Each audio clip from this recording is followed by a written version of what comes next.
Salve atinados e atinadas, esse é o TinoCast, o podcast da indústria criativa de Pelotas e toda a região sul. O TinoCast é um podcast parceiro do grupo DDD 53 e estamos gravando aqui no Alma Studios, vida a ideias e criações. O TinoCast vai ao ar toda quarta-feira, às 20 horas no YouTube. Se você está nos assistindo ao vivo agora, então dá um joinha aqui nesse vídeo e se inscreva no canal, porque isso é muito importante para que mais pessoas da indústria criativa e pessoas que gostam de criatividade e toda a economia, que a gente fala bastante, que é sobre essa indústria criativa, que a gente tem um potencial muito grande na nossa região.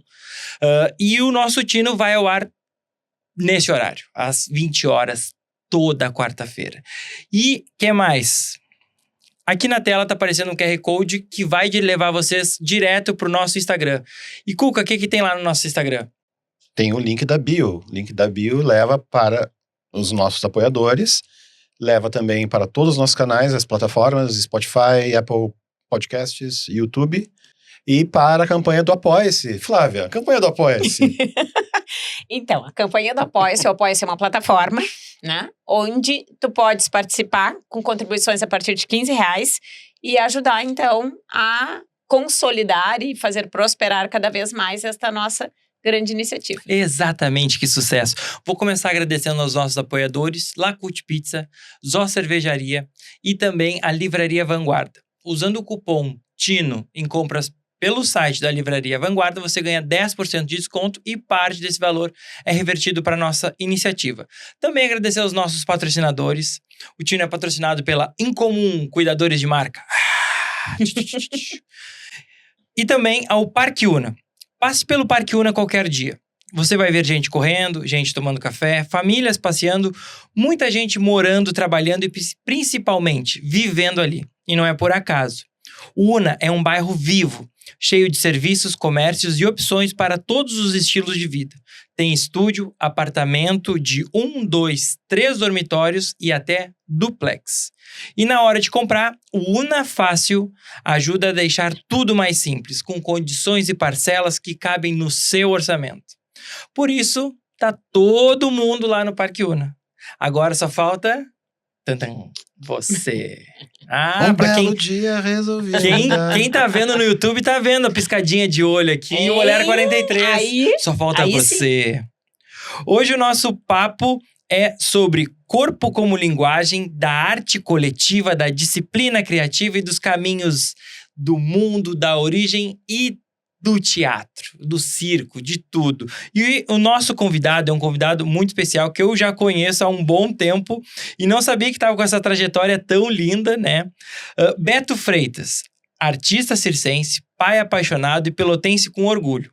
Integra o Circo de Soleil em um seu segundo espetáculo. Após Paramore, apresentado na Alemanha, atualmente faz parte da turnê Luzia, em Miami. Formado pela Escola Nacional de Circo, inclui sua trajetória no Grupo TOL em Pelotas. Atua também como filmmaker e desenvolve um documentário sobre artistas do circo e o medo como experiência criativa. Hoje, vive em Ibiza, dedicado à arte coletiva e à expressão pelo corpo. Bem-vindo. Obrigado a todos vocês pelo convite. Para mim é um prazer enorme estar na minha cidade, me preenche, meu coração me preenche, a minha alma de estar aqui, podendo compartilhar um pouco por onde passei e de onde eu vim. Vem com a tua frase agora. Eu posso? Pode, por favor, eu tô aqui colando também. Não, é que eu não quero errar uma palavra, porque essa pessoa pra mim tem me ensinado tanto e eu não quero perder. Eu venho de um lugar onde a cultura é resistência. Viajar me levou longe, mas foram minhas raízes que me mantiveram inteiro. Wagner Moura. Que lindo. Que isso, teu arroba, Beto? @Beto Freitas. Que bom, que arroba perfeito esse. Que isso, cara. Que sucesso. Esse aí foi dos primeiros, não, assim, faz criar uma arroba quando abriu o Instagram. Tem 3 underline, né? Tem 3 underline. Beto. Underline Freitas. É no meio ali, Beto. 3, né? Tinha me esquecido disso. Garoto. Hoje o time tá completo, né? Comigo, Flavinha Barros. Longe é um lugar que não existe. @FláviaXBarros. Sempre, né? Sempre. Daniel Cuca Moreira. Somos o resultado das escolhas que repetimos. @Cuca em Comum. Roda Mundo, Roda Gigante, Roda Moinho, Roda Peão. @Alan Miguel Gonçalves, @alma.studios.br. Bem-vindo, Beto. Rodou o mundo, velho. Ainda tô, né? Ainda tá? Tô aqui, mas tô no meu lugar favorito no mundo, sem dúvida. Que sucesso. Me conta um pouquinho da onde veio esse desejo do circo. Começou em Pelotas? Da onde começou, despertou esse interesse? Me conta um pouquinho essa trajetória. Do início, certo? É. Tá. Isso foi, na verdade, uma ideia da minha irmã, chamada Márcia, e da minha mãe, que ficaram na minha orelha há muito tempo. Quando meu sobrinho tinha passado no oficinão, meu sobrinho Maicon Cruz, passou no oficinão e ele começou a frequentar o TOL quando era lá no Pelotense ainda. E eu tava lá estudando na Anhanguera, fazendo minha universidade de educação física. E eles pediam, pode levar o Maicon pro Pelotense? Ele tem uma aula de circo lá. E eu, claro, vamos lá. Enquanto o Maicon tava fazendo as acrobacias, eu tava ali no computador estudando, né? Fazendo meu negócio e tal. E às vezes esticando meu olho, que eu tinha feito ginástica olímpica antes, alguns anos atrás, naquela época. E aí eu me lembro, um cara passou por mim e me falou, a gente tá precisando de uns caras aqui pro grupo, uns caras mais grandes, na época eu tava treinando para ser fisiculturista. E ele, não quer começar a treinar com a gente? Eu, não, esse negócio não é pra mim, não. Eu tô aqui pelo meu sobrinho, tá louco? E ele, tá bom. E ficava sentado sempre 2, 3 cadeiras de distância de mim, falando comigo, comentando coisas, sabe? Tipo, e eu ali. Só que aquilo que ele falou deu uma mexida na minha cabeça. Eu fui olhando mais e aí, tipo, será que eu consigo fazer o que eu fazia na ginástica? Fui no banheiro. E aí eu comecei a tentar fazer parada de mão, plantar bananeira, né? Caraca! E aí eu ficava lá e caía. Eu, droga, acho que eu perdi flexibilidade. Que droga. Não é pra mim. Já vou responder que não, já. Não falei nada. Fui embora, cheguei na Anhanguera, tinha aula de basquete. Depois da aula terminou, eu digo, vou tentar na grama, né? Que se eu cair, eu... Não me machuco. Né? Ou me machuco pouco. não era um azulejo. E aí eu fui, comecei e tal, consigo ficar um pouquinho, segurava lá com muito sofrimento, lá, perguntava pro meu sobrinho como fazia, né? E aí aceitei. E aí comecei lá os trabalhos com o João, devagar. Na época, ele só me colocou a treinar, eu ia sem nenhum compromisso, assim, não era nada artístico. Um tempo passa, ia ter um show no Teatro Guarani. E a minha mãe e a minha irmã de novo, Beto, não sei o que, vai lá, vamos conseguir um ingresso pra ti e tal. E eu... O circo que eu lembrava na minha cabeça era aquela coisa, tipo assim, tu entra num lugar, uma lona de circo, tu passa por aquela grama. Pela serragem? Se tiver sorte. A serragem. com muita sorte. A serragem, assiste lá uns números de circo, só o circo pelo circo, tudo. E aí eu cheguei lá esperando isso, mas quando eu cheguei no Teatro Guarani, era toda uma ambientação, eu digo, cara, tinha uma animação, os caras passando de perna de pau por cima da minha cabeça, e eu não sabia fazer nada. Ou seja, os caras que passaram por cima de perna de pau da minha cabeça, mal sabia eu que no meu futuro iam ser meus professores, naquela época. E aí me convenceram, brincando comigo, descontraindo, sabe? E aí entrei no show e eu me lembro com a cena final do TOL, que era a menina que girava na lira e tinha chuva e tal, e aquela cena eu me lembro que eu tava assim, ó, cara, isso é muito bonito, acho que eu quero fazer isso. Eu tava assim, ó, em êxtase. Mudou todo aquele conceito de circo que tinha da infância e viu um novo potencial, assim, né? É, exatamente, porque era diferente. Envolvia sentimento, me agarrou pela emoção. Não me agarrou pelo visual. O visual eu tinha visto em vários lugares, mas pela emoção. Que inclusive lá na frente eu ia entender que o João ia me ensinar como trabalhar com isso. E aí eu comecei a ir sempre, né? Começava a me sentir como assim, faço parte dessa tribo, tô com essa galera aqui, a gente terminava o treino, ia comer alguma coisa e tal. E aí que eu comecei a integrar o meu primeiro show, que foi o Exotique, junto com o João Baquili. Esse espetáculo, foi lindo demais. E foi lindo, era super aceito em todos os lugares que a gente ia, porque ele era diferente naquela época. E aí eu me lembro que era baseado num show da Madonna, The Confessions Tour, que o João trazia, naquela época, o João trazia um DVD e colocava, me lembro que a gente não tinha muito acesso, né, então ele colocava no carro dele, com as portas abertas ali, e a gente entrava e ficava se espremendo no carro dele para ver o DVD. O DVD da EcoSport dele, ele, não, mas é que tô pensando numa coisa assim, né, assim, explicando o jeito João de dizer, e aí a gente começou a explorar isso aí, e aí foi meu primeiro show. Que massa. Isso que ano, mais ou menos? Nossa senhora, tu me pegou muito desprevenido, eu não me lembro. não eu sou a pessoa que não sabe datas. Mas o era o quê? Era o segundo ou terceiro? Era o segundo show do João Baquili. Eu me lembro que o primeiro tava no top, tava viajando sempre.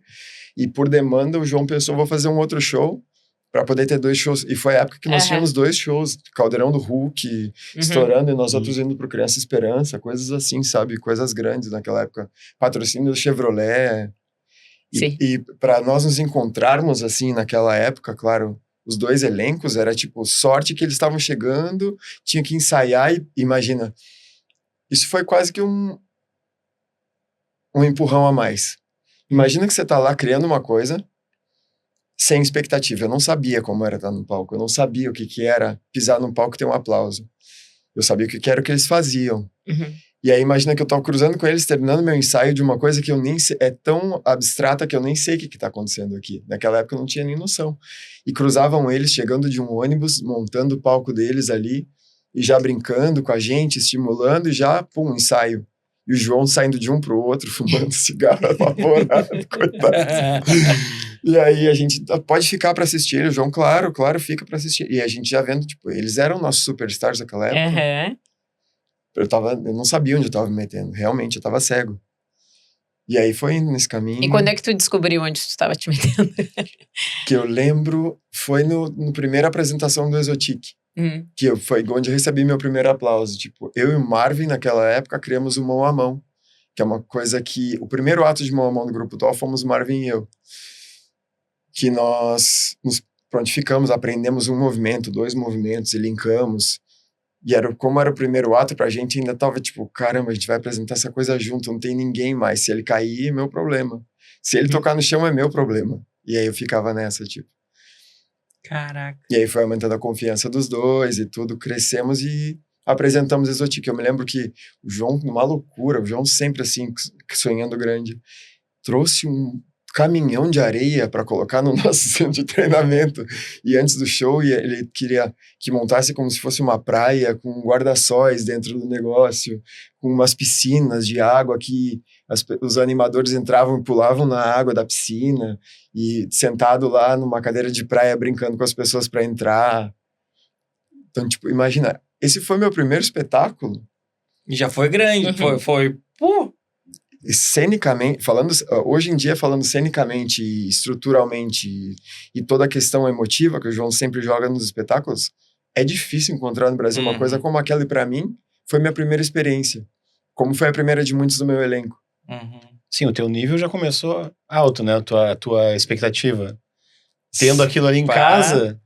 Até onde que tu ia ir, né? Tanto é que foi. E agora, boa tua colocação, porque eu nunca tinha pensado nisso. Tendo aquilo ali em casa, que era o principal momento do Tall, ou seja, eu tava vendo o máximo de Brasil, sem nem perceber. Sem nem saber onde eu tava entrando. Que louco, né? Porque é que eu não sou do circo, né? Mas tu pode me ajudar. Tem algum outro pico de teatro circense? Com a qualidade cênica do Tall, não, no Brasil. Eu te digo com toda certeza que não. E eu trabalhei um tempo no Espaço Soul Art também, no Paraná, que lá tem uma pessoa muito especial, Edilane Castro, que ela anualmente recebe prêmios e coisas assim, como mulher empreendedora no Paraná. E ela é muito organizada, ela tem tudo muito controlado, mas cenicamente, entregando o produto que o João entrega para o mercado é difícil. E o que tu achou mais difícil, assim, nessa tua...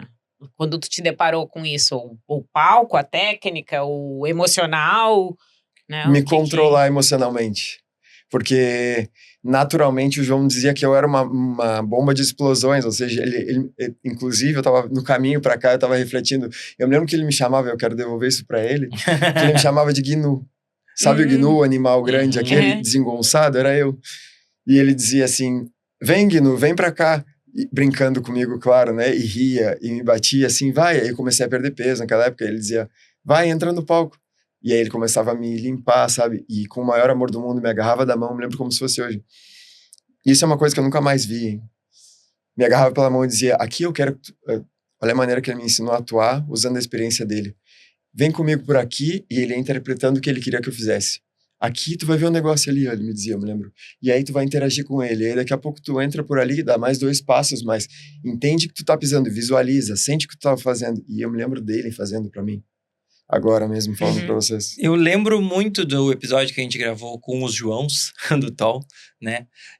Que eles falaram muito de que o Tol, ele é um teatro com atores. É um circo com atores. Coisa que não tem em outro lugar. Não. Cara, quando tu começa a entender que tu vai atuar com... Tu vai fazendo movimentos circenses, a tua percepção de desenvoltura e de espetáculo para as outras pessoas muda completamente. Tu tem uma visão diferente do circo. Total. Que não é só aquela coisa da palhaçada, né? Totalmente diferente, cara. Isso é muito legal. É muito interessante. Acho que ele sempre fazer a questão de desconstruir qualquer questão de gênero, qualquer questão social. Independente disso, ele sempre fazia essa questão de desmistificar isso entre a gente. Eu, do tamanho que eu tinha que fazer aula de balé e expressão corporal como todo mundo.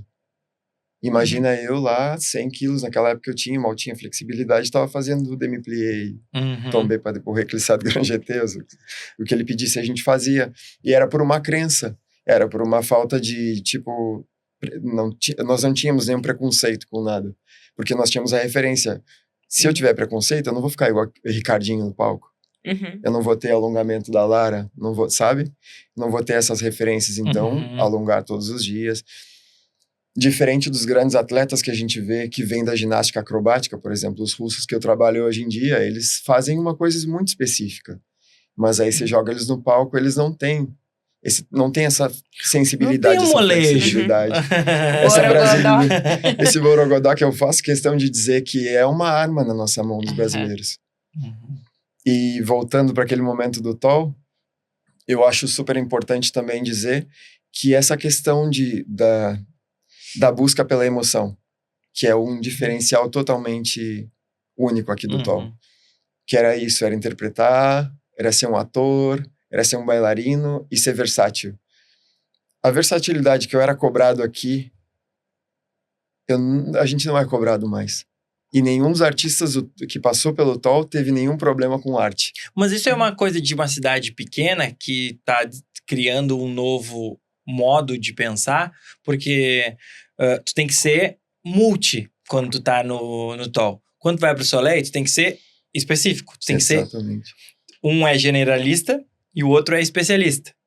E isso é uma coisa de Pelotas, de uma cidade pequena? De um grupo de teatro pequeno? Ou não? O que tu percebe ao longo da tua Eu diria que são uma série de fatores. Tipo, primeiro vou expandir para depois entrar no micro. Eu acho que no Brasil mesmo, a necessidade dentro da área circense é muito grande. Quanto mais coisas você faz e mais versátil você é, mais contratos você tem. Porque é mais fácil... É uma realidade triste, mas é mais fácil eu pagar um salário para você que consegue fazer 3 coisas do que pagar para uma pessoa que faz uma só. Entendeu? Eu acho que essa é a necessidade do mercado brasileiro. E agora, trazendo para o Tol, eu acho que era um gosto particular do João, pro tipo que ele vê a arte dele. Sim, uma visão, uma forma de entender também e desenvolver a pessoa numa amplitude maior, né? Claro, e a gente carrega com a gente, no nosso DNA, na nossa identidade artística, os nossos gostos. Eu acho que o João tinha um bom gosto desde aquela época. Por ter feito teatro, por ter feito dança. O João Schmidt também estava sempre presente na nossa questão de teatro, por ter feito ginástica. Acho que essa pluralidade que o João tem na criação dele, na maneira como ele cria, não está só no palco, ele vai estar no figurino. Tinha, sei lá, eu trabalhei com ele no ateliê e eu fazia coisas lá no ateliê com ele, os figurinos e tudo. Quando tinha problema nos figurinos e precisava de alguém para ir no serralheiro, lá tava eu e o Gaiola indo, sabe? Tipo, o Gaiola. O Gaiola indo comigo, eu e o Gaiola, tipo, qualquer problema dentro do Tol a gente resolvia. E não é porque alguém nos ensinava de alguma maneira técnica ou indo para uma universidade, não, era tipo, precisa fazer. O meu interesse é em resolver o que precisa. E a gente ia como um grupo, assim. Sim, desenvolve muito mais uma mentalidade do que um artista, né? Não é só o artista, e é uma mentalidade que para a área que tu for e onde tu for atuar, né? Ou como pai, enfim, essa habilidade, ela vai estar contigo, né? Claro, e essa autoestima de saber... Eu dou conta? Eu dou conta, manda, sabe? Tipo... E o Cirque du Soleil sempre foi uma referência para ti? Algo a ser perseguido? Ou as coisas foram acontecendo e tu... Foi algo que eu via como um lugar muito importante. Foi uma referência não só para mim, mas acho que para o mundo, de como uma maneira nova de fazer circo. Porque teve aquela exclusão dos animais, eles tiveram que se reinventar com uma nova linguagem e descobrir também, porque o circo veio da música, veio dos animais, era das atrações, sabe? Tipo, as coisas diferentes que passavam por uma cidade. Então, acho que essa nova reinvenção, inclusive, chamou mais a minha atenção pela maneira que foi introduzida dentro do meu DNA o circo.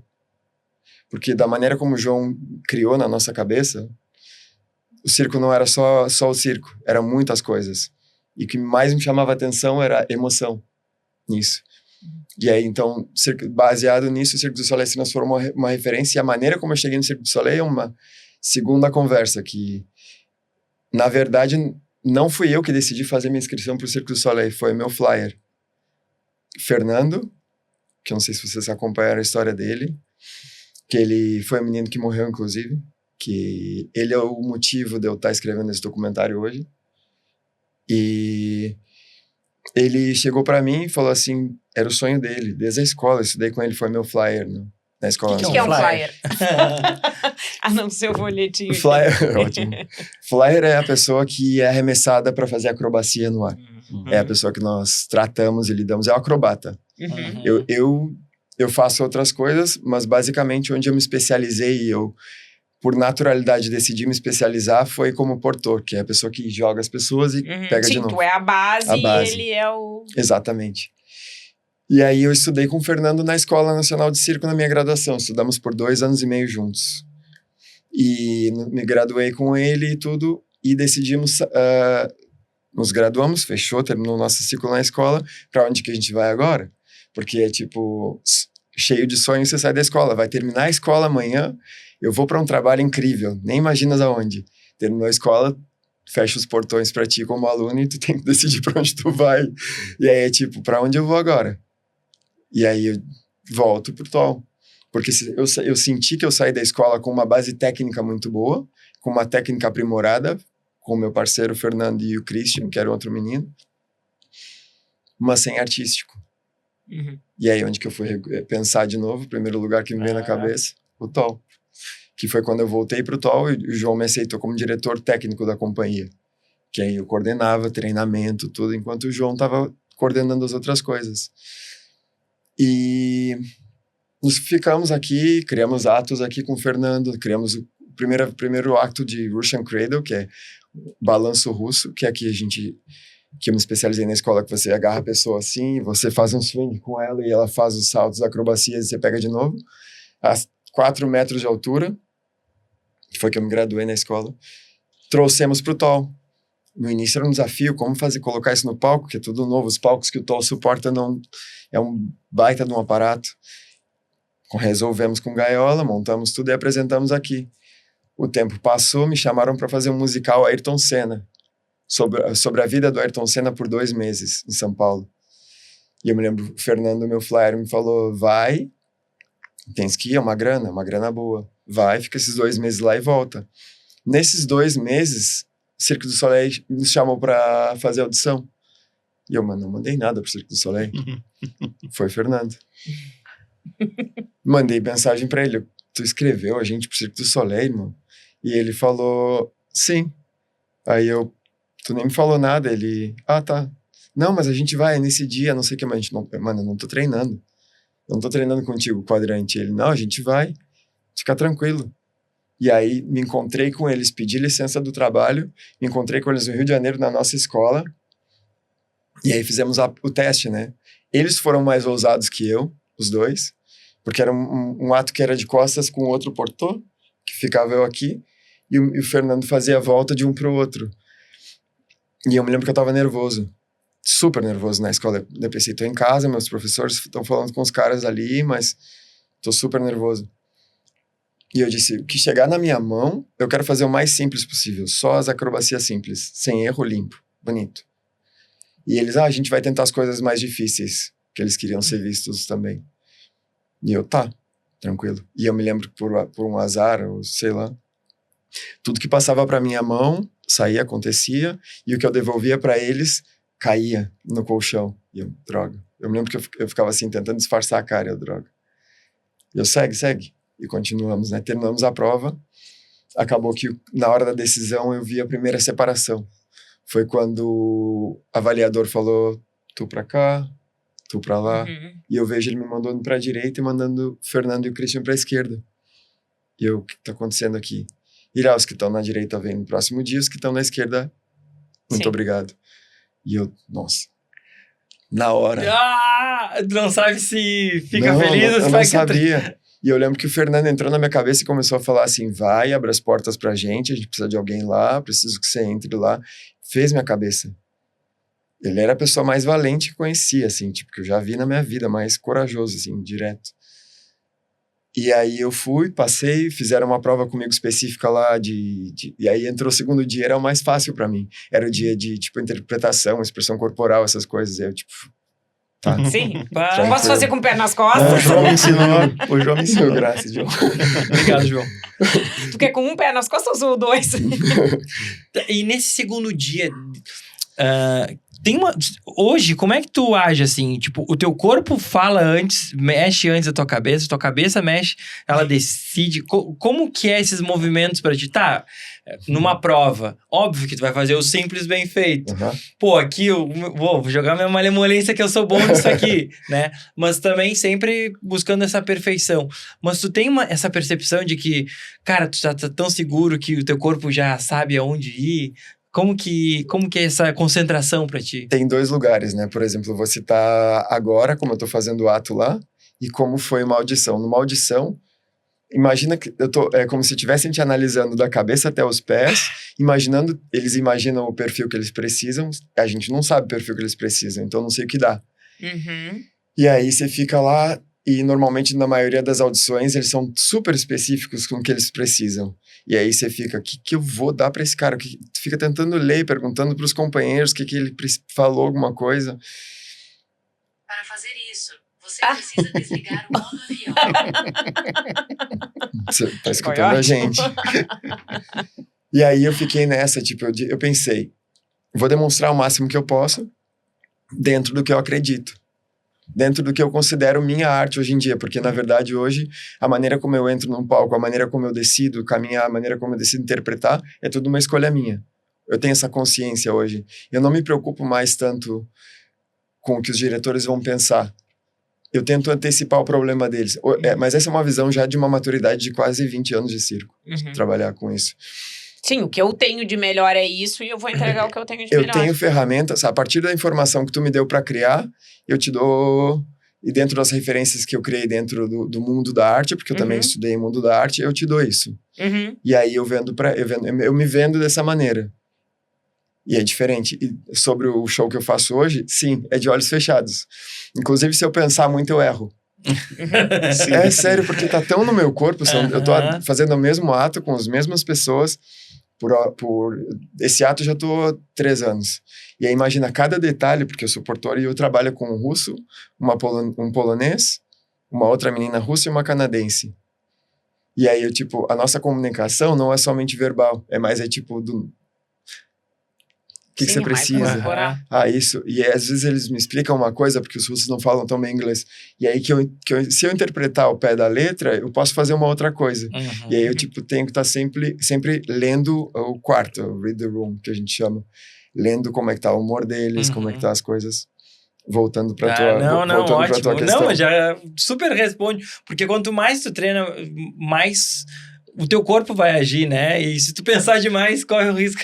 Às vezes é que tem a senha, né? Vai colocar a senha num lugar e tu te lembra do movimento, mas tu esqueceu os números. Cara... Aí se tu pensa muito, como é que é? No supermercado, sabe quando digita o CPF? Pra digitar com o cliente, eu sei o desenho. Se eu começo a pensar os números, tipo, como é que é 410? Deixa eu ver. 410. 410. Mas sabe que isso é uma coisa... Eu danço, né? Assim, danço, assim,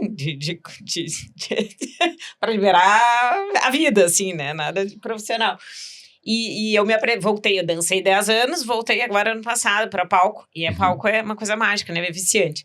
E aí, colegas minhas erraram uma parte de uma coreografia. É assim, é uma turma de senhoras, né?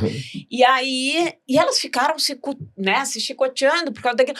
Porque eu contei errado. E eu olhei assim, tu contou? Tu contou?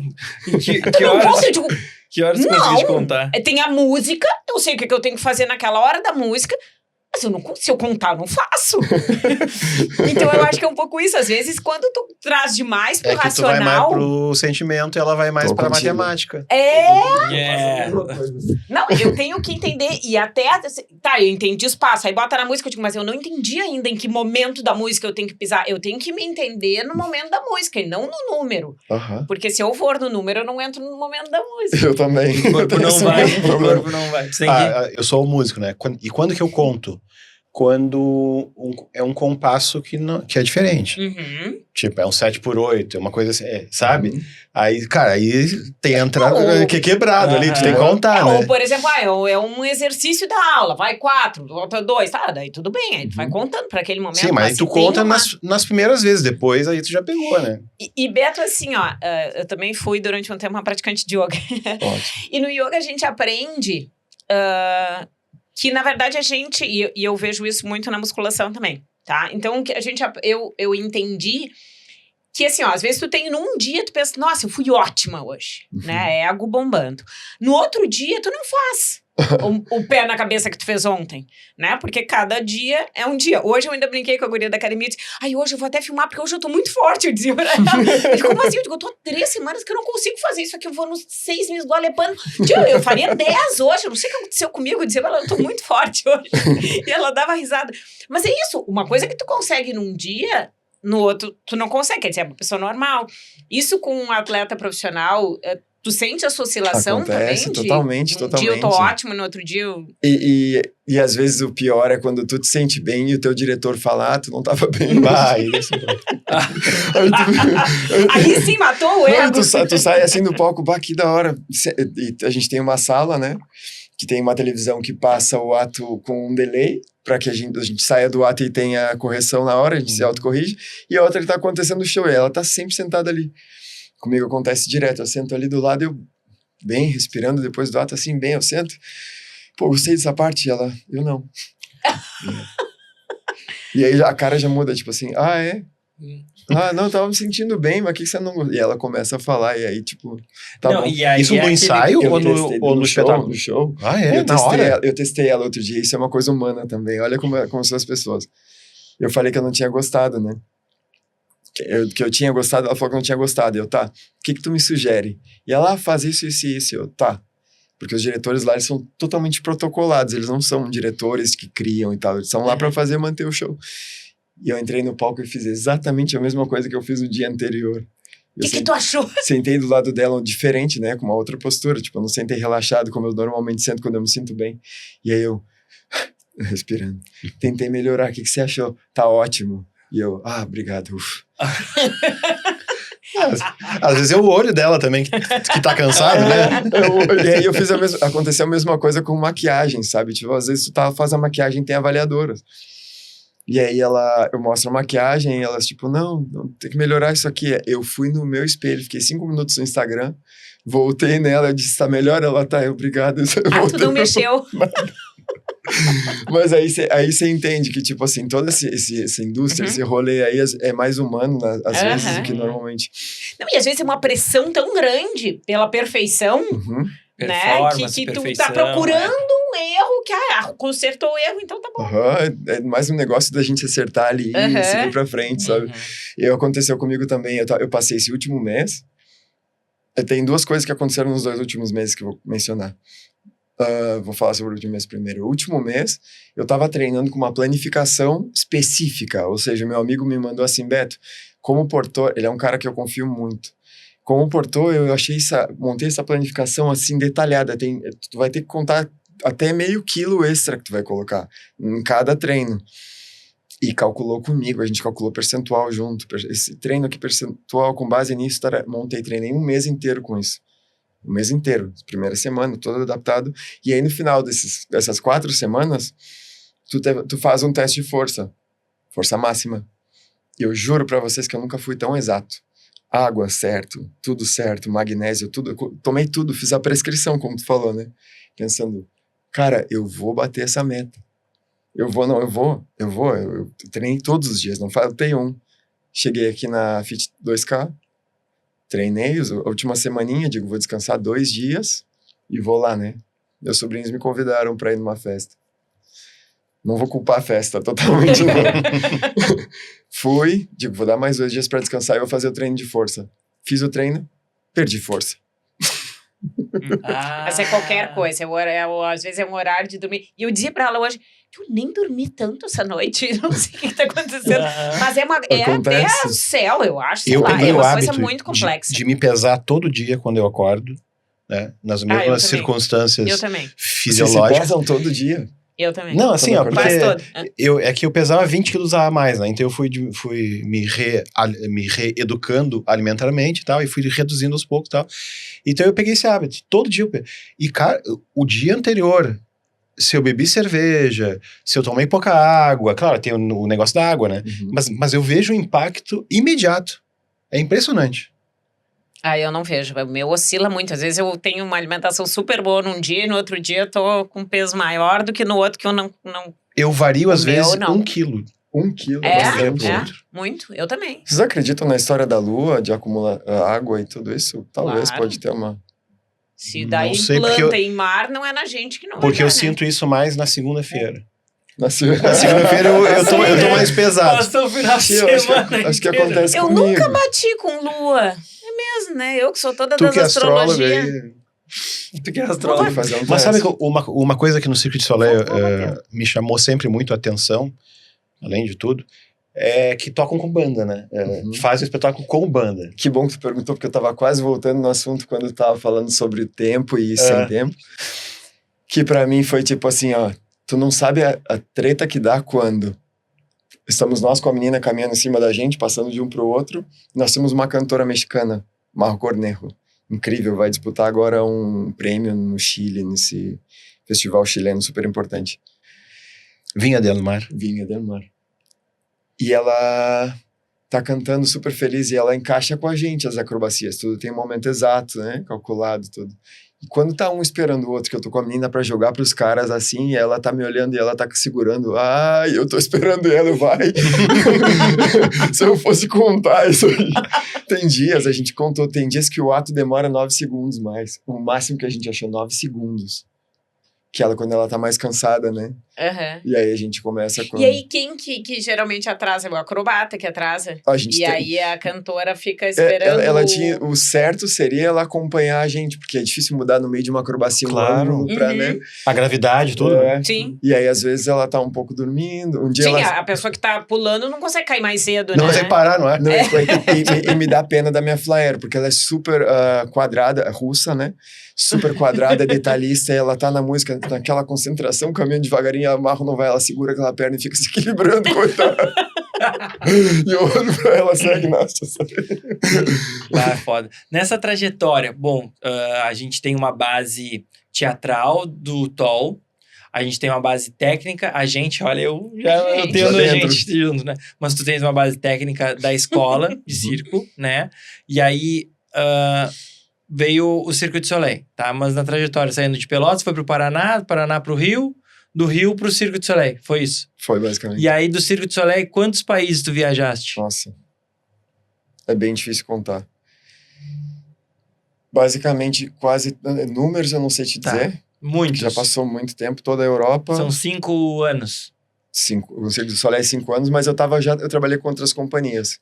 Inclusive que no setor criativo, o Cirque du Soleil está um pouco atrás do Les Sept Doigts de la Main, que é uma companhia canadense, que para mim é referência mundial na arte contemporânea, no circo contemporâneo, que é o que a gente se gradua na escola. E tu trabalhaste com eles? Trabalhei com eles e, inclusive, consegui espaço para mais brasileiros lá, o Gabriel Costa, que trabalhou com eles e acabou de fazer Broadway com eles no show Water for Elephants. E eu fiz com eles 2 shows que foram importantíssimos na minha vida, que chama Passengers, onde fala que nós todos somos passageiros no mundo e nós temos um trem, uma construção de um trem, são 9 acrobatas total do grupo, e nós estamos no palco por 1h30, Com ninguém sai. Com texto, com falas em francês, que na época a gente teve que aprender falas em francês, falas em inglês, momentos de interpretação únicos, assim, tipo, super imersivos. Que desafio, hein, velho? Que legal, cara. Esse foi o show mais difícil e foi o show, se tu me pergunta qual foi o highlight da minha vida, foi esse show. Que foi o show que depois de tudo isso que aconteceu comigo, com o meu flyer, do Russian Cradle, foi onde eu fui convidado para fazer o Russian Cradle de novo. Que é onde eu consegui atuar nessa companhia, que era o último ato do show. Pra mim era... E era um ato que falava sobre morte, inclusive. Que foi o que aconteceu com o meu flyer na nossa... Que não aconteceu comigo, mas aconteceu com o meu flyer. Então, pra mim, foi esse grande desafio. Tipo, voltar a reacessar esse momento que eu tive com ele, que me fez não sentir felicidade em fazer circo por, sei lá, 4 meses. Dentro do Cirque du Soleil, no meu primeiro contrato, assim que eu cheguei na Alemanha, foi quando aconteceu a morte do meu flyer, naquela época que eu não estava aqui. Mas foi um acidente? Foi um acidente. Que foi aqui. Foi aqui em Pelotas. Tá. Depois que eu fui pro Cirque du Soleil do Paramur, o meu flyer estava em um treinamento aqui em Pelotas, aconteceu que ele já teve um problema cerebral, eu imagino, algum problema, não sei exatamente o laudo, eu prefiro nem me aprofundar nessa questão, que já foi resolvida com o João e com a mãe do Fernando. E eu recebi a notícia quando eu estava chegando na Alemanha, aprendendo a falar inglês, aprendendo um show em inglês, aprendendo a me comunicar, aprendendo a atuar. E aí eu quase... uma notícia dessa eu quase desisti do show naquela época. Desestabiliza. Eu pedi licença do show por 2 semanas e eu tive apoio dos meus colegas naquela época, tipo... eles começaram, vamos lá, tu tá fazendo um triplo mortal aqui, tá segurando, não acontece isso. Vamos lá, começa a sorrir. E começavam a me estimular nessa coisa, sabe? Tipo, e aí depois com o tempo eles foram me resgatando, e aí inclusive esse grupo de pessoas que eu tive esse grande rede de apoio, são 2 caras que eu gostaria inclusive de mencionar o nome deles, um chama Jack Atherton e outro Tom Amirati. 2 dos melhores acrobatas mundiais. O meu flyer nesse período, que é o Tom Amirati, foi nível de Olimpíadas, e o Jack foi nível mundial. Ele ganhou 2 mundiais em acroesporte, que é essa modalidade que a gente chama aqui de banquínica na Chile. E com eles que eu montei um grupo depois do Paramur. Quando terminou o show Paramur, eles me convidaram, vamos treinar. Era pandemia. Na pandemia, eles me chamaram para treinar as acrobacias mais difíceis que eu já fiz na minha vida num parque. Sem ir longe, que a gente tem linhas para segurar as pessoas. E a gente começou. Treinou no parque, montamos o nosso trio, que chama Eclectic Banquin, que era ecleticidade de um francês, um cara de Londres e um brasileiro, que montamos ali, que foram os caras que me sustentaram depois desse momento difícil, e montamos esse grupo. E sem saber, naquela época nós tínhamos feito um número de acrobacias que eram 11 acrobacias linkadas, com 2 duplos mortais no meio disso. Já era uma coisa grande, eu não sabia o que era, não tinha percepção disso. Quando agora eu comecei a gravar a galera que trabalha comigo como recorde mundial de contorção, é a menina do trapézio, recorde mundial, eu vi, entrou na minha cabeça, tipo, pesquisa se existe alguém que já fez o que você já fez. Eu tava num parque e fiz um recorde mundial. Fiz um recorde mundial. E aí eu mandei mensagem pros meninos. Onde é que tá em um show em Vegas? Os 2 estão em shows em Vegas. Um tá no Mister, é o Pássaro Amarelo. Meu flyer agora é o Pássaro Amarelo do Mister. E o outro portor tá no melhor show que chama Absinto. Olha ali, direto. Isso. Aqui, ó, isso aqui é pro nosso convidado, que não mora mais em Pelotas. Olha aqui, ó. Pizza do nosso apoiador. Olha que espetáculo. Nossa. Aqui, ó, chegando aqui, uma pra vocês e uma pra gente. Olha aí que espetáculo. Obrigado. Enquanto a gente vai abrindo a pizza aqui, eu vou te fazer uma pergunta, tá? Quando a gente cria esses trios, né? Ou grupos, aonde entra o autor? Vocês têm liberdade para criar junto quando vem uma peça dessas? Ou não? É tudo igual, certinho, não tem muita liberdade. Num trio, como é de amigos, vocês têm mais liberdade para criar, né? Mas como que funciona essa parte do autor acrobata? Nesse caso, seria uma criação coletiva. Nós nos consideramos coletivo porque o mais interessante era esse mix que nós tínhamos ali, que era único e a gente não tinha essa percepção. Porque quando a gente começou a descobrir coisas novas, caminhos novos de chegar na acrobacia, o mundo inteiro estava olhando pra gente. E isso foi um momento que eu me dei conta do que nós tínhamos na mão. Porque nós fizemos 3 programas de televisão naquela época. A Itália Got Talent, France Got Talent, Germans Got Talent. E nos chamavam muito dos Estados Unidos. Mas a gente negou porque não era pago e parecia para nós, soava como um desrespeito ao artista. Porque a gente criou uma arte muito forte, e era nossa, era única. Essa coisa de identidade, para mim, hoje em dia, é um apoio, é uma água que eu bebi e eu tenho comigo mesmo, que identidade é a tua maior potência. E também para tua autoestima, para tu cuidar de ti mesmo, para tu valorizar o teu trabalho, para tu valorizar o que tu tem na tua mão. Sim, pra tu entender o que te serve e o que não te serve também, né? Pela identidade do que você tem na sua mão. Ou seja, ninguém no mundo tinha aquela capacidade, não só técnica, é aquela conexão. Nosso meio de comunicação muitas vezes era uma palavra em francês misturada com uma em português, sabe? Porque eu fiz valer a minha opinião em português, eu fiz valer minha cultura. Ou seja, validar tua cultura para outras nacionalidades, para mim, hoje em dia, é um dever meu. Ou seja, onde eu vou pisar, só vou ser valorizado se eu realmente plantar minha cultura. Chegar ali e apresentar para eles uma música da minha cultura, falar como que a gente come, falar como que a gente escuta música, o que quer dizer a nossa música, como a nossa gente se comporta, por que eu tomo meu chimarrão de manhã. Ou seja, hoje, em um contrato de amigos assim mesmo, eu não aceito nada menos que o respeito.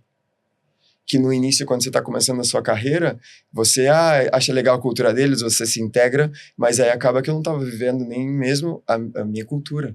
E aí quando eu comecei a passar para eles, toma aí um chimarrão, toma aí não sei o que, essa é minha música, escuta. O que quer dizer? Eu explico para eles, faz parte deles. E aí que nesse trio começou a parte mais forte, o respeito interlinguagem. Ou seja, eu tinha um francês que falava frases em português que ele tinha orgulho de falar, porque ele sabia que era meu. Mesma coisa eu fazia para ele, mesma coisa eu fazia para o outro. E aí criou um respeito gigante. Ou seja, ninguém é maior que ninguém. E meu Brasil é importante para mim e tem que ser importante para ti se tu quer ter eu por perto. E como é que é essa questão cultural, assim, num grupo como o Cirque du Soleil? Tem várias... Isso é uma dificuldade, isso é uma potência, né? Enriquece, né? Nesse sentido. Porque tem uma cena que eu gosto de mencionar. É muito interessante a tua pergunta, porque tem uma cena que eu gosto de mencionar, que é a cena final do meu show, que chama Festa Finale. É uma festa, e eu me lembro quando eu cheguei lá, no dia, com uma outra diretora, super incrível diretora, ela assim, essa cena, tu tem que vir daqui até ali, e daqui até lá, e dali até lá. Foi só toda a informação que ela me deu. E aqui tu tem que fazer uma pausa. E eu, tá. E eu, mas que eu tenho que interpretar até lá é uma festa. Aproveita. E eu, ok. Opa, gostei disso. Aproveita. Mas isso às vezes buga, né? Porque tu pensa assim, é a professora de arte te dizendo, faz um desenho livre. Papel branco.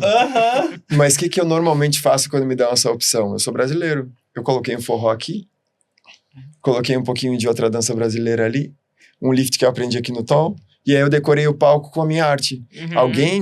As pessoas me encontram no palco, brasileiros que estão assistindo o show, só vão lá e começam a falar português pra mim. E aí eu jogo com eles, eu brinco com eles, falo português pra eles. Tem palavras que no meio do show são momentos de reações que eu pedi. Eu falei, aqui você faz um som. Eu posso falar uma palavra em português? Ela, fica à vontade. E aí eu coloco, sabe? Mas aí o que eu tô trazendo pro show? Cultura. Sim. E o Cirque du Soleil é isso. É isso. É gente do mundo inteiro ali, né? Então quantos tem que expressar isso. Hoje no circo? No meu show eu tenho Vanessa, uma menina que faz hair hang, também graduada na escola. Igor. E o meu coach, que eu vou incluir, que chama Emerson. Tem esses 3 brasileiros no palco, que num elenco de 25 pessoas é um número bom. Super bom. 10% é brasileiro. De 25. Não, 20. 20%. Não, são... 4 de 25. É que 3 no palco. 3 no palco de 25. Tá. Não vamos brigar. No palco. Tá. E é ótimo. E eu vejo, assim, uma diferença cênica gigantesca entre os brasileiros. Que é essa coisa de brincar, sabe? Inclusive, a gente pedia pro nosso coach, pra nossa diretora, para trazer workshops pra gente. Porque para não ficar só fazendo o mesmo show. E ele trazia, tipo, dançarinos de funk pra ensinar funk pra gente. E aquela alegria, sabe? Todo mundo super... desculpa. Tem mais uma pessoa, mais um outro brasileiro que faz swing pra swing. Tinha esquecido dele. Ele é temporário, mas ele tá com a gente também. Então são 4. 20%. Agora sim. Quase 20. Se fosse 5, era 20. Eu ia te perguntar um troço assim... porque geralmente no circo, a parte mais teatral é a parte do palhaço, né? E no caso dos teus números, tu insere um pouco isso também, né? Eu brinco muito, né? Por exemplo, se eu vou no palco, por exemplo, se eu coloquei um forró ali, eu tenho que colocar uma causa pra dançar forró ali. Então mas isso já é meu tipo de arte. Eu ia lá... E a banda toca junto? A banda toca junto. Vai atrás de ti a banda. De todos nós, assim. Sim. Tem momentos específicos que a cantora tem momentos no palco. A gente tem puppets também, que são... tem um jaguar, que é manipulado por 3 pessoas, feito por um puppeteiro mexicano. O show é incrível, é riquíssimo. Vai ter no Brasil esse ano? A gente tá torcendo muito Miami, que venha pro Brasil. A gente tá em Miami agora. E o que eu faço, como eu tava voltando a história pra ti? Eu agarro uma caneca, coloco minha comicidade ali. Eu, tipo, pego uma caneca, finge que jogo água, que eu tropecei, agarrei a menina, passo a caneca, danço com ela, pego a caneca, sigo minha vida, sabe? Mas aí, quando ela me falou que era uma festa, eu vou fazer o que eu quiser nessa festa. Azar. Eu vou fazer o que eu quiser. Vou me divertir. Quando que tu percebeste, assim, que tipo, bom, agora isso aqui é um trabalho. E aí, dentro do meu trabalho, eu tenho que me profissionalizar. Me profissionalizando, eu vou ter que ter o meu DRT para ser um artista, um ator, para poder atuar. Eu vou ter que cuidar das minhas finanças, eu vou ter que me vender, porque é um ecossistema que tu te torna, mesmo que dentro de um coletivo, tu te torna uma pessoa que tem que te vender para ir seguindo, para se tornar diretor, para ir crescendo e tudo mais. Quando que tu viste que, bom, isso aqui é o meu trabalho? No TOL eu sentia que era meu trabalho, mas eu não usava minha autonomia, não usava meu potencial e autonomia para fazer minha própria arte. Eu fazia minha arte junto com o João Baquili para os shows que precisava, mas eu não tinha autonomia, não tinha o entendimento até onde minha autonomia ia. O que era a minha arte hoje em dia. E aí, na Escola Nacional de Circo, com o fomento de outros diretores, Roberto Magro, que é um diretor de desconstrução, que viaja à Europa em todas as escolas de circo. Aí eu fui entendendo mais um pouco. Peraí, eu também sei dirigir. Eu passei minha vida inteira sentado ao lado direito do João Baquili e oferecendo opções, escutando, negociando. Peraí, eu fazia isso. E aí eu comecei a me dar conta do tipo, eu tenho potencial para isso. O que acontece se eu criar uma coisa pequena para cá? E aí comecei a brincar com isso, né? E aí que eu comecei a brincar também com os meus vídeos.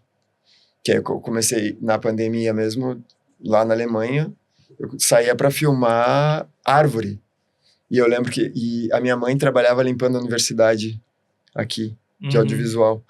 E eu lembro que eu tava na pandemia, um pouco sem muita coisa para fazer, e eu disse, eu adoro artes visuais. Comecei a explorar, comecei a sair e filmar com meu telefone celular.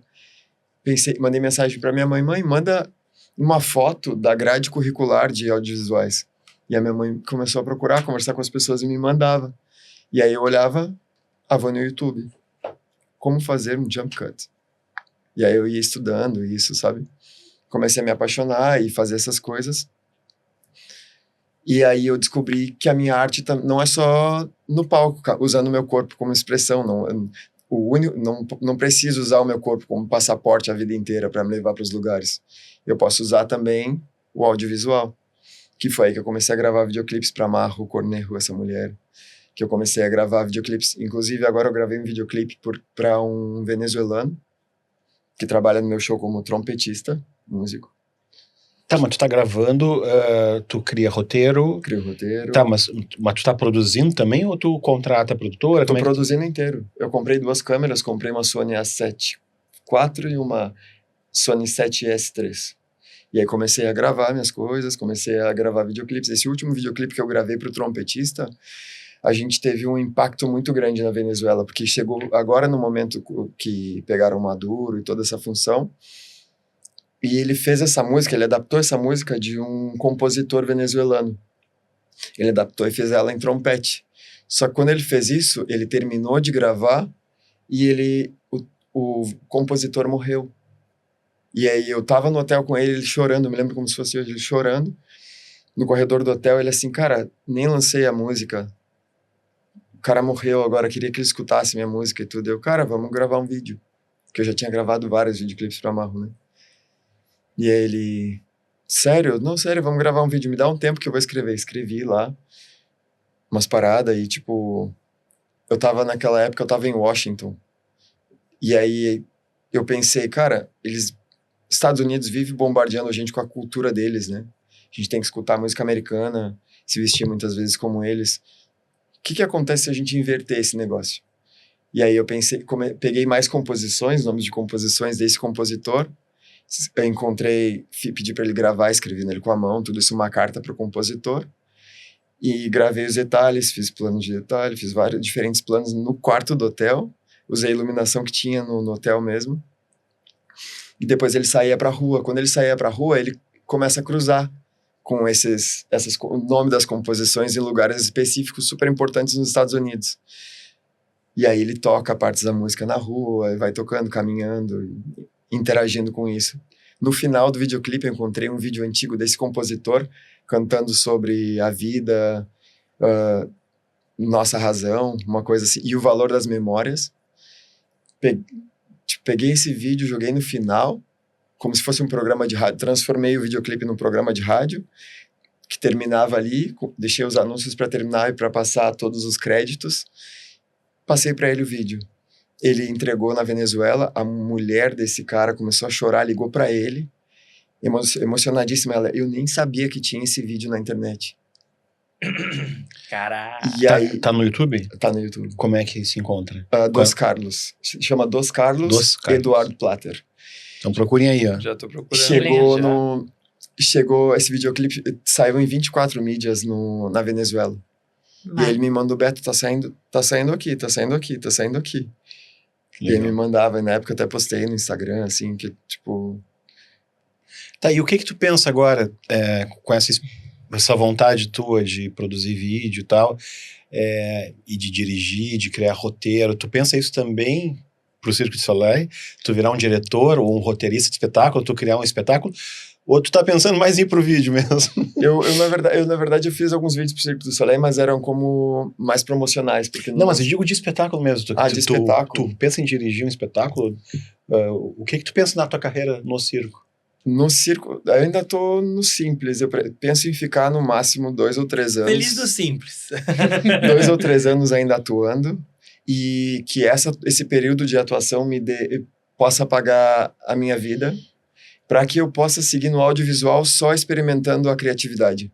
Porque se eu migrar muito rápido, esse é o meu pensamento, se eu migrar muito rápido, eu não vou poder espremer todo o suco da minha laranja, porque eu vou ter que começar a fazer coisas comerciais, e não é o que eu tô querendo fazer agora.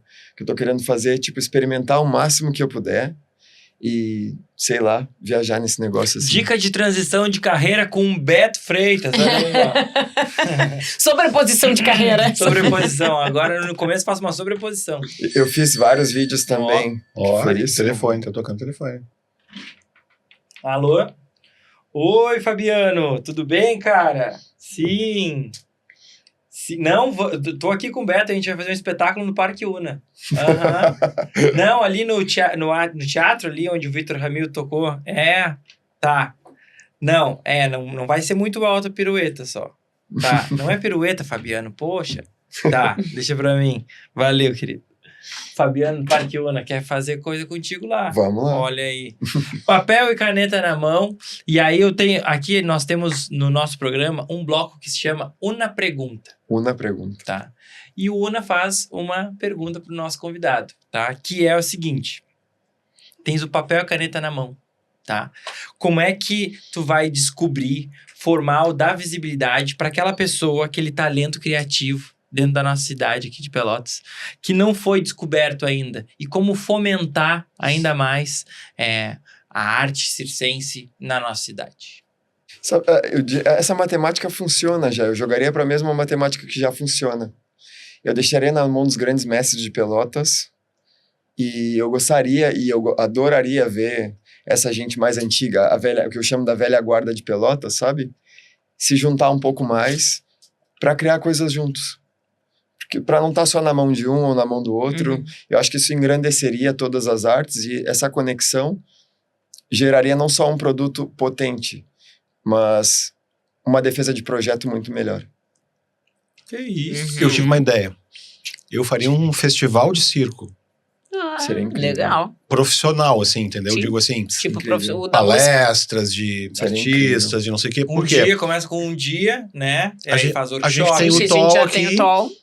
que justifica ser em Pelotas, certo? Né? E seria incrível abrir isso a nível Brasil, porque o Brasil conhece o que tem aqui. Isso. Não, e pode abrir aqui pros hermanos também, né? Totalmente. Porque a gente tá na fronteira internacional. É. Mas eu começo. Festival Internacional do Circo. Eu acho que tem que dar Isso lá seria pros incrível. Joões. Uhum. Vou abrir um edital. Vamos escrever agora. Junto com... Uhum. De quanto em quanto tempo tu vens pro Brasil? Eu agora, deixa eu pensar, eu vim fazem 7 meses, eu acho. Eu não demorei muito tempo, da outra vez eu demorei bastante. Mas eu tô tentando vir o mais frequente possível. Até porque minha família é daqui, essa é a minha prioridade agora. Família tá sendo minha prioridade agora. Teu filho veio junto também? Cara, eu não consegui trazer ele ainda, você acredita? E minha mãe me mata. Toda vez que essa é a segunda vez que eu venho aqui sem ele. E a minha mãe toda vez, e aí? Dessa vez a minha família pensava que eu ia trazer ele como surpresa, que da última vez eu vim como surpresa. E eu fui no trabalho da minha irmã. Vocês não vão acreditar onde eu fui, sério. Eu fui no Saudade Show, porque minha mãe tava naquela festa. Que E ninguém massa. nunca sabia o que a minha mãe fazia, inclusive eu. Eu cheguei numa sexta-feira, fui em lugares, cheguei pra minha irmã e perguntei onde tá a mãe. Ela, tia, não sei. A mãe sai pra festa e ninguém sabe. Eu, que bom. Liguei pro meu amigo festeiro, perguntei, cara, tu sabe onde a minha mãe vai? Ele, acho que eu vi ela pelo Saudade Show. Tá bom. Estacionei o carro, tava com roupa de viagem ainda, entrei no Saudade Show quando eu vejo ela. Caminhando assim, devagarinho, que ela já tá mais velhinha. Ela me olhou assim, só esticou o bracinho, me abraçou. E eu perguntando, cadê? Onde é que tá o cara que tu anda aqui na festa? Passeando no Saudade Dancei Show. um pouco com Cadê ela, o boy? Cadê o boy? E como é que funcionam essas turnês? Assim, são turnês ou tu fica só num lugar, né? Nesse show são turnês, a gente viaja... Fica em média de 2 a 3 meses em cada cidade. Uhum. Então, tipo, quando eu comecei esse show, a gente foi pra Coreia do Sul, que a gente fez um tour na Coreia do Sul, Seul, vários lugares. Depois migramos pra Austrália, fizemos a costa australiana quase toda. Eu fiquei 1 ano na Austrália, inclusive. Depois foi Canadá e agora Estados Unidos. Agora tá um mix, a gente vai mais em 2 cidades ainda no Canadá. Aí vocês ficam nas instalações do próprio circo? Ou alugam coisas? Eles normalmente oferecem pra gente um hotel, ou então o opt-out, que é a ideia de que você pode pegar 80% do valor do hotel pra você e você escolhe a sua vida. E aí você escolhe onde você quer ficar, Airbnb, esse é o negócio. Eu normalmente estava pegando Airbnb, porque naquela época, fazem 1 ano atrás, a minha ex-mulher estava viajando comigo, meu filho, então eu tinha sempre ter essa atenção assim em casa, cozinha, para poder fazer o que precisava para ele, que ele não come açúcar. A gente tem essa questão de manter tudo em casa, então, tipo, muita verdura, ele ama brócolis. E é muito português, difícil, né? espanhol, nossa. Isso é um mérito da minha ex-esposa, que me faz super feliz, assim. E aí obrigou a gente a não comer em casa, não comer açúcar também. E aí acabou que virou uma rotina. Sim, virou um benefício para todos. Um hábito. E pra quem tá no Tol hoje, pra chegar num Circo du Soleil, tá? Tô começando lá no oficinão, tô fazendo exercício. O que tu diz pra essa galera? Qual o caminho que tem que traçar e quais são as sensações, sentimentos, enfim? Que dica é? Acho que o único caminho é você acreditar. Ninguém vê o caminho por você, ou seja, é um caminho tão escuro que só você com uma lanterna pode escolher onde você quer chegar. Porque ele é totalmente abstrato, ele não é concreto, né? Não é uma coisa que eu fui para faculdade e aí me especializei muito nisso. Não, é um caminho abstrato. A gente não sabe o que as companhias precisam.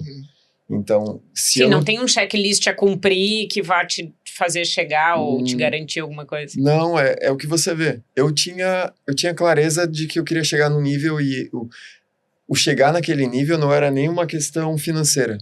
Era uma questão de saciar minha vontade como artista, como determinação, enfim. Então, essas seriam as mesmas palavras que eu diria para alguém. Do tipo, acredita no caminho que tu for tomar, independente se tu vai pro circo, independente se tu vai pra ginástica, independente se tu vai ser um ótimo músico. Se tu acredita nisso. Aí tu falou que tu bateu o recorde, né, Então... Tu tá no Guinness? Então, eu ia chegar nisso, eu me esqueci. Só que, desculpa, eu tenho às vezes umas interrupções enquanto eu tô falando uma coisa. Aqui é normal, aqui acontece em todos os episódios. Então, me sinto até melhor. Esse trio que eu te falei, que nós criamos, que a gente se apoiou e tudo, quando eu descobri isso, que isso era um recorde mundial, eu liguei para eles. E os dois estão em Vegas. E eu disse, eu gravei esse vídeo fazem 5 semanas. E aí eu liguei, o dia que vocês estão, a gente tá em Vegas ainda, não sei o que, tô indo aí. E eles, pra quê? Vai ficar com a gente alguns dias? Eu tinha 3 dias livres. 3 dias livres. Eu tava em Atlanta, viajei pra Vegas, fiquei na casa do meu portor, o outro parceiro de trabalho. Fui fazer surpresa na saída do show do meu flyer. O nosso menino que voa, o meu parceiro chamou ele aqui, eu me escondi atrás dos banners. Quando ele tava no meio do caminho, eu assustei ele. E ele, cara, o que tá fazendo aqui, o francês? O que tá fazendo aqui? Eu, cara, vim pra cá te ver vocês e tem uma proposta. Você tem tempo amanhã? E ele, tenho. Mas é o seguinte, eu tenho que viajar às 4 horas da tarde, porque eu tô indo pra França. Vou ver minha mãe, não sei o quê. Pedi uns dias livres. Eu, caramba, mano. A gente tem que gravar uma coisa que eu nem sei se eu tô condicionado, porque eu tô fazendo uma outra modalidade com esses caras. E eu falei, amanhã eu te explico o que a gente vai fazer. E ele, tá bom. Fui dormir na casa do meu amigo, voltamos, nos encontramos direto no espaço de treino. Ele tava lá. E aí eu falei, cara, eu quero gravar de novo o recorde mundial. Ele, como assim? Eu tô te explicando agora, esse é um recorde mundial, a gente tinha feito. Naquela época era fácil, a gente treinava todos os dias, mas eu quero gravar agora. E ele falou, tu é louco, mano. Por que tu vem com essas ideias? Tu acha que dá? E ele é incrível, tá ligado? Eu vou no trampolim ali e deixa eu ver quantos saltos pra trás eu consigo fazer linkados. E aí eu te falo, enquanto isso estava eu, meu outro parceiro aquecendo, e outro parceiro com dor nas costas, pedindo, Beto, me dá uma massagem. E eu, claro. E aí tava eu lá naquele cavalo, massageando as costas dele, e olhando pra ver se o meu flyer, como ele tava. E eu contando, né? Ele fez 12, né? A gente tinha feito 13. E eu massageando ele contando, ele fez 12. Será que ele tá contando? E eu naquela expectativa já, né, mano? 12. 1, 2, 3 direto. E ele veio pra gente e falou, ó, no 11 eu já não vejo muito, porque eu já tô, tipo, tonto. Vocês vão ter que me avisar. Ou seja, faz um som pra eu entender que eu tenho que abrir.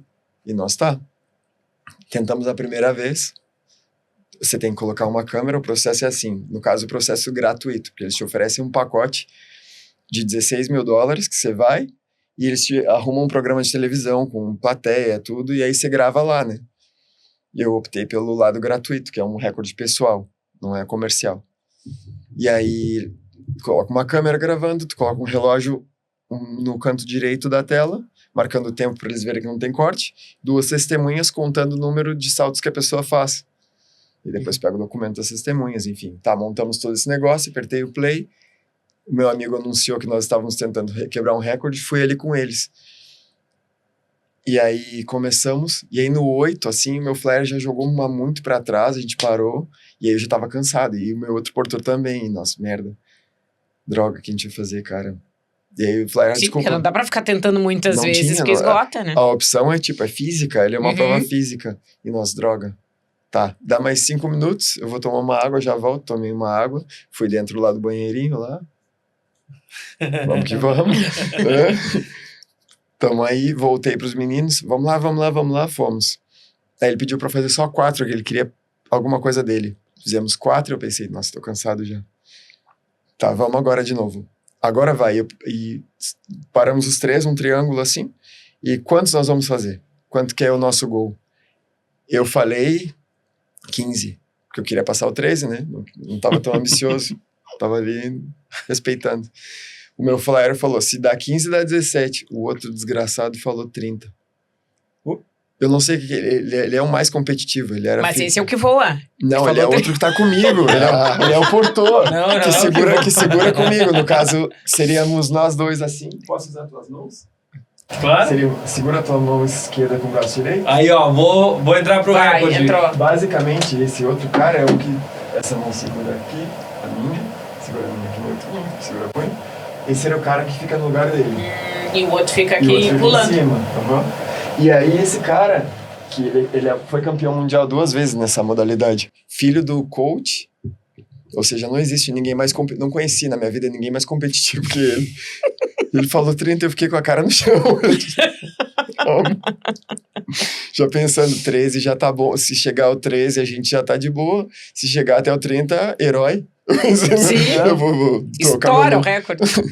Digo, tá. E aí começamos. 1, 2... A melhor parte disso é lá depois do 16, os sons do vídeo. Que tipo, parece uma partida de tênis, sabe? Do 16, e a gente começou a conversar no meio, tipo, abre, mais ombro, perna. Porque tu começa aqui, ó. E aí depois lá no 16 já tá aqui. Uhum. E a altura do mortal dele daqui a pouco já tá aqui. Uhum. Chegamos no 22... E conseguimos fazer 23. Porra. E aí, eu falei stop, porque meu braço já não estava aguentando mais, porque ele ficava caindo assim. Claro. Meu antebraço já estava inchadíssimo. Paramos, celebramos naquela, porque, tipo assim, não chegamos no 30, né? Mas celebramos assim, felizes, aí daqui a pouco não chegamos... A gente tinha essa coisa entre nós mesmos, que é tipo assim, se um falar, todo mundo vai. Uhum. Mas aí a gente é consciente que não dá para tentar de novo, para chegar ao 30. Estamos felizes com 23 já resolvidos. E aí gravamos. Agora tá no processo de avaliação. Uhum. Pra avaliar se é como que se diz? Verídico. Se é verídico, não? Que demora até 12 semanas. Uhum. Mas não existe nada como isso. Assim, até porque hoje com IA, com tudo, deve ser mais complicado, né? Tudo.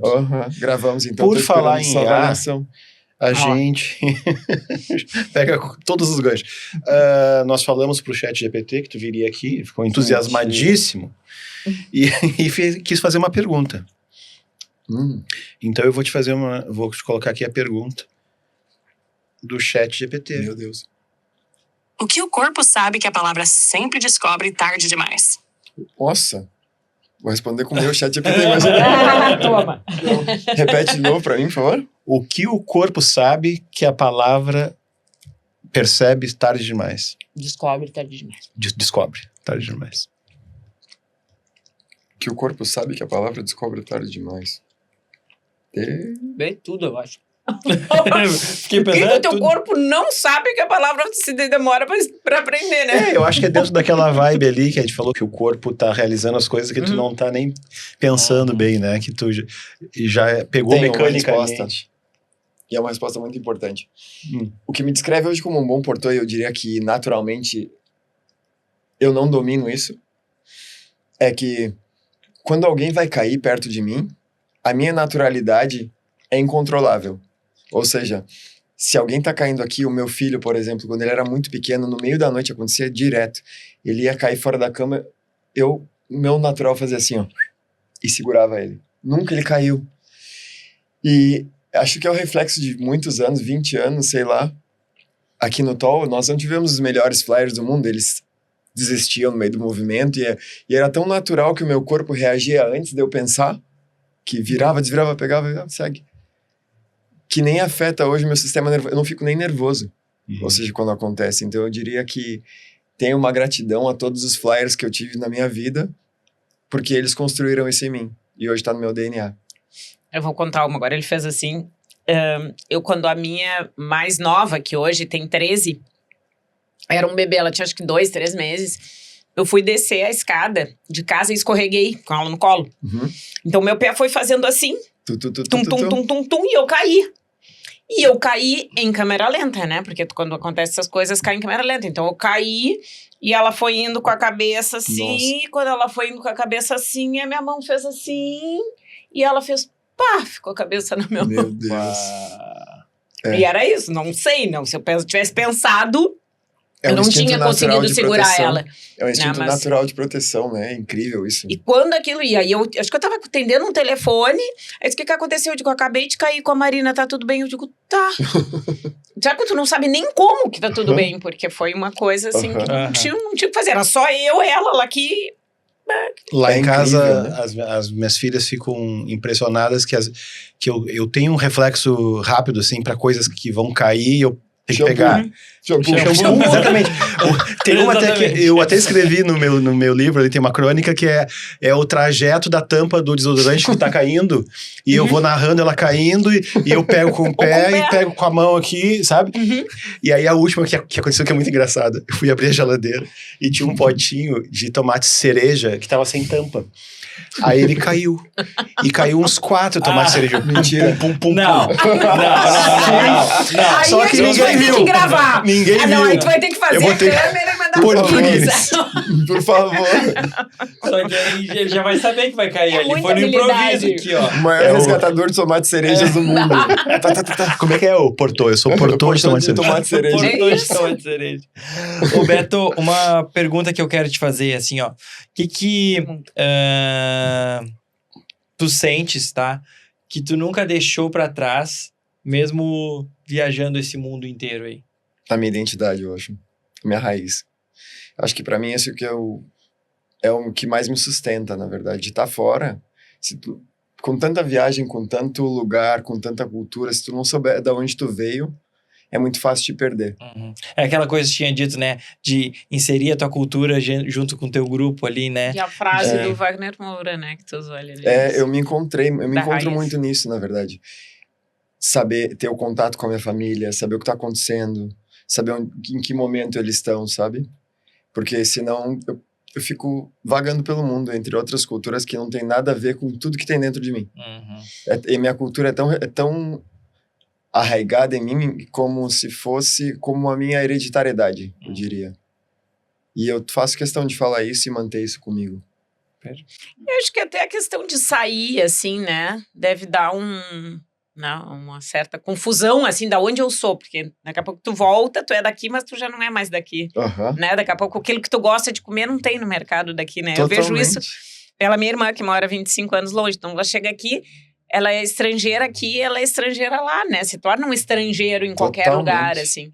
Eu acho que essa raiz, às vezes, pode dar uma aterrada nesse... Totalmente. É uma necessidade pra mim hoje. Tipo, fazer meu churrasco, até mesmo pra eu me sentir bem. E tem carne boa nos lugares que tu vai? Não. É difícil. É difícil. É difícil. É difícil. É difícil. Carne boa. Que eu Erva sinto mate muito. boa. Não tem erva mate. Tu tem que levar daqui. Não, eu Faz estoque. tomo com uma argentina lá, que traz da Argentina, que... E é só pura folha, né? A gente trabalha com criação de marcas, né? E uma das coisas que a gente sempre diz é isso, né? O que tu tem de mais valoroso dentro da tua empresa, é a tua identidade. É aquilo que tu nasceu ali pra fazer, que só tu tem, é aquilo que tu tem que explorar porque é um diferencial teu. Claro. E a mesma coisa com a tua cultura, né? Quando tu vai pra outro local, o que tu tem de mais valioso é aquilo que te faz único. É aquela frase que eu te falei, né, do boné, eu estava falando pra eles de um boné, eu disse, pena, não compro porque eu não uso boné, porque dizer borogodó não se copia, né? Então eu acho que também é um pouco isso, assim. Né? Pra tomar sol, vai ter pode usar um bonezinho. Eu tenho meus 2 clientes me deram boné esse ano. Te deram. Eu comprei um São agora lindos. daqui, que eu faço questão de levar, moro num país tropical. Esse vai levar comigo agora. Que acho importante também. Cara, obrigado por ter disponibilizado teu tempo. Obrigado a vocês. Pô, cara. foi Adorei o papo, adorei. Muito Super legal. Papo. Muito bom. Muito bom. E aí, o próximo, quando voltares, a gente vai falar só sobre esse último espetáculo aí. A gente... Não, e o documentário? Não, Vai estar documentário. pronto, Mas claro. é que- Eu terminei esse documentário, eu tô louco pra O terminar. documentário vai Como ser, é que tá? já te agenda. Eu gravei já com a psicóloga de 8 anos do Cirque du Soleil. Essa parte tá gravada, gravei com o meu coach.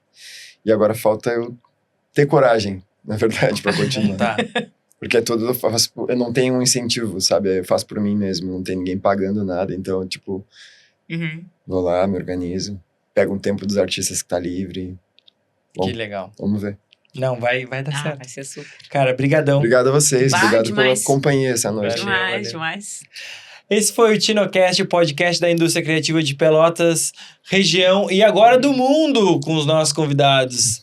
E muito obrigado por estar aqui. Dá um joinha, dá um like nesse vídeo, compartilha com outras pessoas e até a próxima com muito mais TinoCast. Eu fiz um Eu vi que te babou todo.